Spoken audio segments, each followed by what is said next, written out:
सत्ता पक्ष और विपक्ष, प्रजातंत्र में दो होते हैं पहलू, और जब कभी आपदा आए तो पहला रिस्पांस सत्ता पक्ष का होता है। सत्ता पक्ष अगर विफल हो जाए तो जनता की आवाज उठाने की जिम्मेदारी विपक्ष की होती है। यहाँ ये प्राकृतिक आपदा ना होकर हरियाणा के अंदर तो ये प्रशासनिक आपदा है। पूरी तरीके से सत्ता पक्ष की तरफ से कोई सरकार की तरफ से कोई तैयारी नहीं की गई, कोई मदद नहीं मिली थी। हाँ, एक एक करके सारी आपको तैयारी नहीं की गई। पहली तो बात होती है तैयारी। पहला साल है जिसमें मुख्यमंत्री, जो हमारे मुख्यमंत्री बिल्कुल विफल मुख्यमंत्री साबित हो गए, उनकी डोर कहीं और से चलती है। उन्होंने फ्लड कंट्रोल बोर्ड की बैठक ही नहीं ली। हरियाणा में पहली बार हुई तो फ्लड कंट्रोल बोर्ड की बैठक होती है, समय से तैयारियां की जाती है, ड्रेनों की सफाई होती है, जहां एम्बैंकमेंट की जरूरत होती है वहां पे ड्रेनों की जो है अपना एम्बैंकमेंट होता है, किनारे मजबूत करने का नाम एम्बैंकमेंट वो कहते हैं इंग्लिश में, तो वहां पे तैयारी की। तो सारी चीजें होती हैं फ्लड कंट्रोल पर। इस साल कोई फ्लड कंट्रोल बोर्ड की बैठक नहीं की गई। ड्रेनों की, नदियों की कोई सफाई नहीं की गई, जो हमारी सीजनल नदियां थी, ड्रेन थी।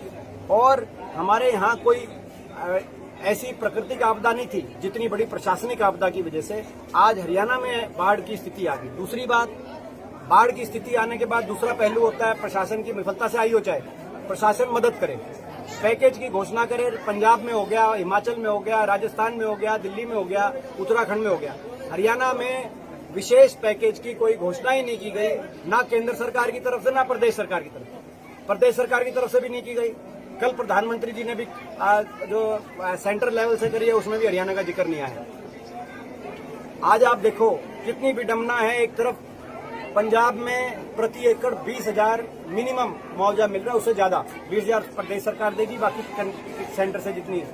हरियाणा में कैप लगा दिया 7,000 से लेकर और 15,000, जबकि उत्पादन किसान दोनों जगह की बराबर करता है, जहां पे किसान की खेती की जमीन का हुआ। हरियाणा में कहीं जो घरों का नुकसान हुआ है, गरीब आदमी के घर इसमें सबसे ज्यादा प्रभावित है, चाहे गांव में हो चाहे शहरों की कॉलोनियों में हो। घरों को लेकर कोई बड़ी घोषणा पैकेज की, भाई जिसके घर में नुकसान हुआ है, किसके तरेड़ आई है, किसके सीलन आई है, इतना दिया जाएगा। सर्वे करके तुरंत हमारी मांग है कि घरों को नुकसान दिया जाए।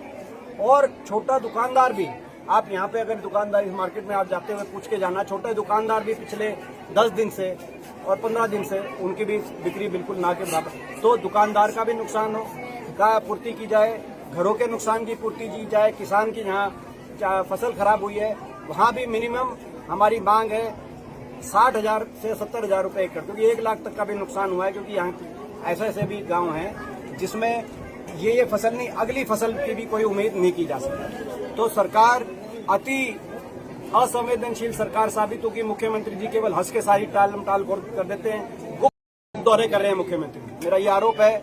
नायब सैनी जी ने 1-2 जगह जहां बाढ़ देखी हरियाणा में, जैसे आसी आए थे और प्रशासन को भी नहीं बताया कौन से गांव में। प्रशासन ने आखिर में एक गांव में जो वो चले जाते हैं, बाद में एक सोशल मीडिया पे फोटो आए थे, इस गांव में होकर चले गए, क्योंकि उनको डर है कि अगर वो जनता के बीच में जाएंगे तो कितना बड़ा आक्रोश जनता का सामना करना पड़ेगा। मैं अब भादौड़ की बताऊं आपको, यहाँ पर आप देखो 1 मिनट में कितने हजारों की पब्लिक इकट्ठी होगी। 1 मिनट में आते ही हमारे पास 5-10 मिनट से ज्यादा नहीं।